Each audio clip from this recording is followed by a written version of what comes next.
Lonjakan penumpang arus balik sudah mulai dirasakan sejak pagi di Bandara Sultan Hasanuddin Makassar di Kabupaten Maros.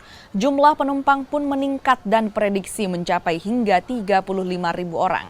Dari catatan pihak bandara, total ada sekitar 328.000 penumpang yang melalui Bandara Sultan Hasanuddin di arus mudik dan balik hingga 25 April 2023 kemarin. Untuk mengantisipasi antrian, dari pihak bandara menyediakan check-in mandiri untuk para penumpang yang tidak membawa bagasi. Untuk hari ini ada peningkatan untuk trafik penumpang dan pesawat ya dari hari kemarin. Realisasi kita ada 27.000 penumpang di hari kemarin. Untuk hari ini itu rencana penumpang kita ada di angka 30.000 dan kemungkinan biasanya realisasinya di atas 30.000 sekitar 32 atau 33.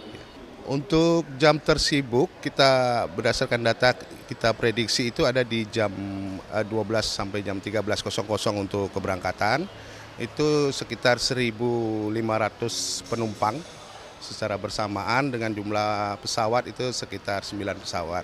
Dan sedangkan untuk kedatangan ada di jam 14 sampai jam 15.00 sekitar kurang lebih 1.600 penumpang dengan 11 pesawat kedatangan.